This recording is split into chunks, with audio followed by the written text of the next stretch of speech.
ሰላም ጤና ይስጥልን የልዩ ስፖርት ቤተሰቦች።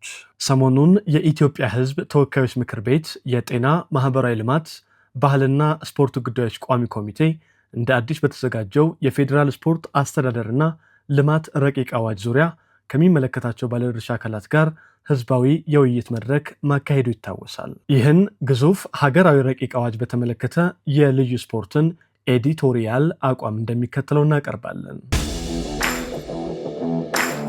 የፌዴራል ስፖርት አስተዳደርና ልማት ረቂቅ አዋጅ በ30 ገጾች በ10 ክፍሎችና በ70 አንቀጾች ተሰናድቷል።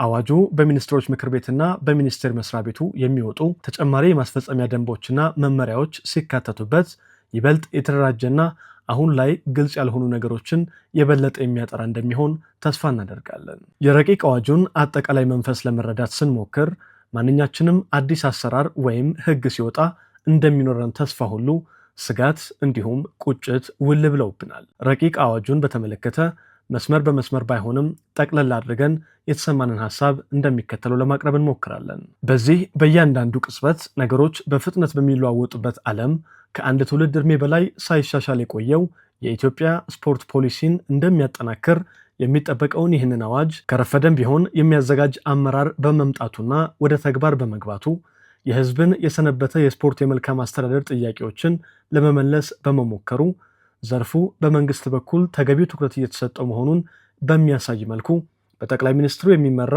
የብሔራዊ ስፖርት ምክር ቤት እንዲቋቋም በማድረጉ ከዚህ ቀደም እምብዛም ትኩረት ያልተደረገባቸውን እንደ የስፖርት መሰረተ ልማት ደረጃዎችና ፍቃድ፣ የስፖርት ፈንድ፣ የስፖርት ግልግል ጉባኤ፣ የሽልማት አሰጣጥ፣ የጸረ አበረታች ቅመሞችና ብዙ ማብራሪያ የሚፈልገው የስፖርት ኢንቨስትመንት በአዋጁ መካተታቸው ተስፋ እንድንሰንቅ ካደረጉን ጉዳዮች ጥቂቶቹ ናቸው።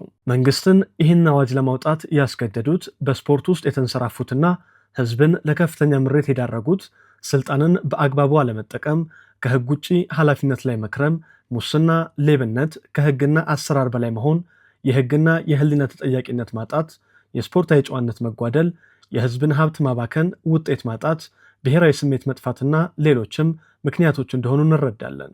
መፍትሄ እንዲመጣም ወደ ተግባር መገባቱን እናደንቃለን። የረቂቅ አዋጁን ይዘት በአጽንኦት ስንመለከት፣ አንደኛ፣ የተለጠጠ የመንግስት ቁጥጥርና ጣልቃ ገብነት። አዋጁ የስፖርትን በመሰረታዊነት ከፖለቲካ ነፃ መሆን የሚገድብና ትንፋሽ የሚያሳጥር፣ መንግስት በቀጥታም ሆነ በተዘዋዋሪ በሚኒስቴር መስሪያ ቤቱ በኩል የስፖርቱን የዕለት ተዕለት ስራን ሳይቀር እንዲቆጣጠር የሚያደርገው መስሎ ይሰማናል። ይህ ደግሞ ለተቀላጠፈ አገልግሎት የማይመች፣ ለተጨማሪ ብልሹ አሰራር በር የሚከፍት እንዲሁም ከዓለም አቀፍ አሰራር ጋር የማይሄድና የጥቅም ግጭት የሚያስከትል ነው። በተጨማሪም ስፖርቱን የሚመሩ ኃላፊዎች ከስፖርቱና አባላቶቻቸው ይልቅ መንግስትንና የመንግስትን አቋም እንዲያስቀድሙ ለጫና የሚዳርጋቸው ሊሆን እንደሚችል ይሰማናል። ከዚያ ይልቅ መንግስት ብሔራዊ ስፖርት ተቋማት በራሳቸው እንዲቆሙ ማገዝ፣ ሀብት እንዲፈጥሩና በአግባቡ እንዲያስተዳድሩ ጠንካራ አደረጃጀትና ላወጧቸው ህጎች ፈጽሞ የሚገዙ እንዲሆኑ የድጋፍ ክትትል፣ እንዲሁም ይህንን ሳይፈጽሙ ሲቀሩ ተገቢውን የእርምት እርምጃ በጊዜው ቢወስድ ይመረጣል። በጥቅሉ የስፖርቱን የበዛ በመንግስት ላይ ጥገኛ መሆን እንደማንደግፈው ሁሉ የመንግስትን የበዛ ጣልቃ ገብነትም ማበረታታት የለብንም። ሁለተኛ፣ የማስፈጸም አቅም።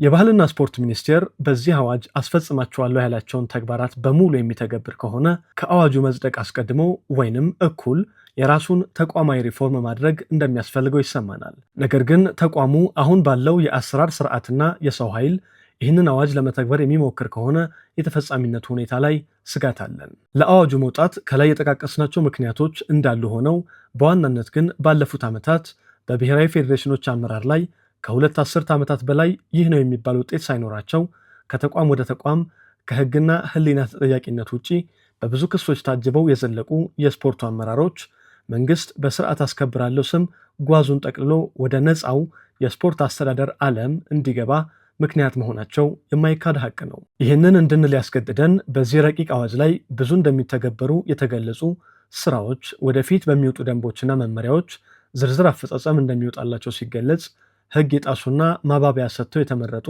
ወዘተ ስፖርታዊ ማጭበርበር የሚል ክስ የሚቀርብባቸው ሰዎችን ያለ ተጨማሪ ደንብና መመሪያ በቀጥታ በአዋጁ አንቀጽ 67 ቁጥር 8 ከፍተኛውን የ10 ዓመት ጽኑ እስራት ቅጣት እንደሚጥልባቸው መገለጹ ነው። ከረጅም ጊዜ ጥበቃና ዝግጅት በኋላ የረቀቀው ይህ አዋጅ በታዳጊዎች ልማት፣ ስፖርት ኮሜርሻላይዜሽን እና ዲፕሎማሲ፣ በክለቦች ልማትና ደረጃ፣ የምርምርና የልህቀት ማዕከላት ግንባታና አስተዳደር፣ የትውልደ ኢትዮጵያውያን የስፖርት ባለሙያዎችን አጠቃቀም እንዲሁም ሌሎች ጠንካራ ጉዳዮች የግለሰቦችን አጀንዳ ያክል ትኩረት መነፈጋቸው የሚያስቆጭ ሆኖ አግኝተነዋል። በተጨማሪም አዋጁ በተወሰኑ ስፖርቶችና ፌዴሬሽኖች ላይ ብቻ ያተኮረም ይመስላል። የብሔራዊ ፌዴሬሽኖች ዋና የስልጣን ባለቤት የሆነውን ጠቅላላ ጉባኤ አወቃቀርና የሀገር አቀፍ ፌዴሬሽኖች አመሰራረት እንዲሁም አሰራር ስርዓት ላይ በለሆሳስ ማለፉም ያስተክዛል። በመጨረሻም የሁላችንም ፍላጎት ስፖርት ተገቢው ትኩረት ተሰጥቶት በሕግና በስርዓቱ እንዲመራ፣ አጥፊዎች ከሜዳው ገለል እንዲደረጉ፣ ስፖርቱን የሚወዱና የሚያገለግሉ ሰዎች ወደ ኃላፊነት እንዲመጡ እንደሆነ እናምናለን። በመሆኑም አዋጁ አሁን ከሕግና ከሕሊና ተጠያቂነት ውጪ በተለያዩ የስፖርት ማህበራት አመራርነት የተቀመጡ ሰዎችን ከቦታው ያስነሳልናል በሚል አሁኑኑ ካልተተገበረ የሚል ሀሳብ ያላቸው ሰዎች ነገሩን በጥንቃቄ እንዲያዩት እንመክራለን። በሌላኛው ጫፍ ያላችሁና ከስልጣን ውጪ ሌላው ቢቀር የህዝብ ሐዘንና ቁጭት እንኳን ለማይታያቸው ደግሞ አዋጁ የሰጣቸውን እድል ተጠቅመው ለራሳችሁ፣ ለስፖርቱ፣ ለህዝቡና ለሀገር የሚበጀውን እንደምትወስኑ ተስፋ እናደርጋለን። ሚኒስቴር መስሪያ ቤቱም ይህንን ወሳኝ ሰነድ በምክር ቤት አዋጅ አድርጎ ከማጸደቁ በፊት ልዩ ልዩ አስተያየት ያላቸው ባለድርሻ አካላት ቢጨመሩ፣ ቢቀነሱና ቢሻሻሉ የሚሏቸው ነጥቦችን የሚያካፍሉበትን ተጨማሪ መንገድ ቢያመቻች ጥቅሙ ለሀገር ነው የሚል ጠንካራ እምነት አለን።